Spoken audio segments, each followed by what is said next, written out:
I feel like I'm losing my mind. Every day I get online and it's 38 more videos on the triple cross spin move, which means I'm gonna have to keep putting up the good fight, battling all this rampant misinformation. A little secret for everyone actually wanting the ultimate handles: ball manipulation is far more important than any move you could be out there practicing. He said ball manipulation. Grow up, Trevor.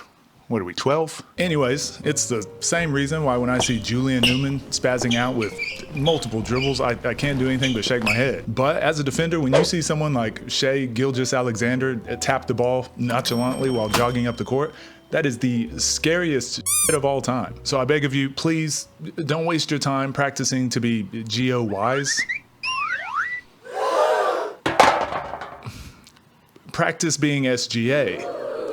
But not by listening to these guys. I know by now it sounds like I hate every video that's teaching individual moves, and yeah, that's kind of true. But the real issue is that you need to understand that dribble moves are just the icing on the cake. You need to have a good foundation before any of those fancy moves can be consistent or worth your time practicing. If you watched our previous video talking about the most important skill in basketball, then you would understand that most of these moves and videos are wasting your time. Being able to handle the ball while being bumped or harassed by a defender is far more important than how many crossovers can you do. If you can't dribble full speed with your weak hand, you've skipped too many steps. If you can't get from the three-point line to the basket in one dribble, you've skipped too many steps. If you can't keep possession of the ball with someone hand-checking you the whole way up the court, yeah, you've skipped too many steps. Being able to get from point A to point B in the least amount of dribbles is extremely underrated. All you should be doing is focusing on getting to your spots with the least amount of dribbles, and that can be done by angles or ball manipulation.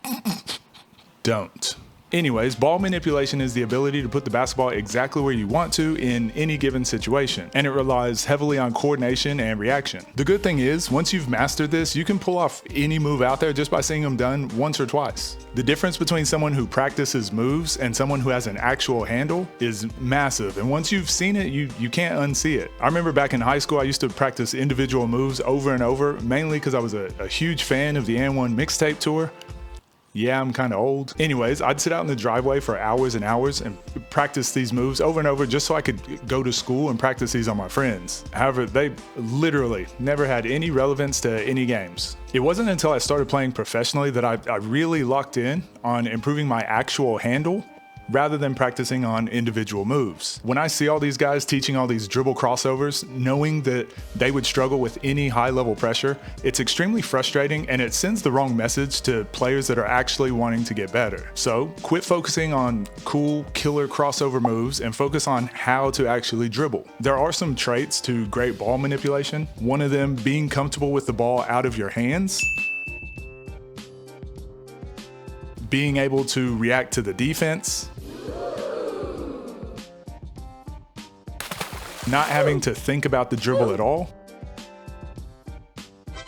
and being able to move independently of the basketball. In all of these clips displaying great ball handling, none of them are specifically practiced moves. Most of them are reactions to the defender either hitting the ball, reaching and being physical, or just other situations happening at full speed. This allows you to handle the little bumps or defenses having their arms in your space. It lets you focus on play calling or watching the shot clock ticking down. This is why I think practicing ball manipulation is drastically underrated and far more beneficial to train than one-off dribble moves. Dribble moves are ways to get the defender off balance, but once you get them off balance, you need to be able to get into a scoring position efficiently. Tons of people can make million-dollar moves, but most of them still can't get into scoring situations afterwards to get easy shots. This is why the majority of skill coaches that weren't efficient scorers offer really poor solutions to very simple problems. Obviously, in those clips, there's tons of footwork, pace, dribble, and speed mix-ups, but all of those can be done on reaction to the defense, and none of those are moves that I've specifically labbed out. It was just a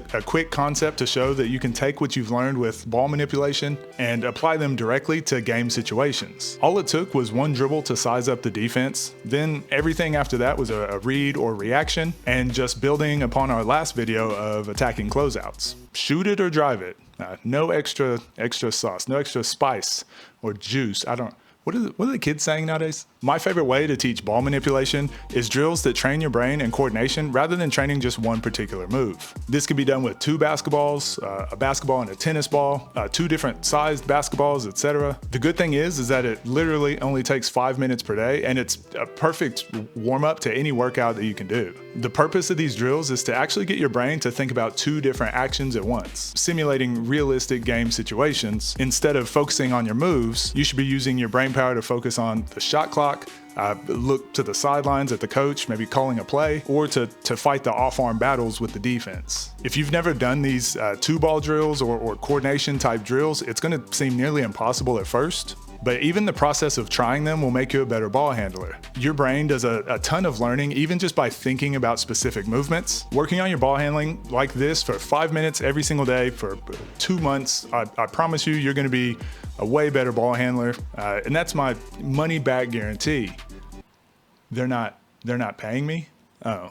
Well, this is awkward. Anyways, I'm going to be posting these drills on the website and on the Patreon over the weekend. So make sure you keep checking there so you can add these to your game. So there it is. Work on your ability to handle the ball and react to the defense rather than spending copious amounts of times working on individual crossover moves. I'm not saying to never add moves and to not have fun with the creative process. I'm just saying don't spend 80% of your time for something that's going to get you maybe 2 points a game. It's just not an efficient way to practice. Learn to become a better overall ball handler rather than someone who can just do a few basketball tricks. Anyways, thank you guys. Take care of yourselves, and I'll see you in the next one.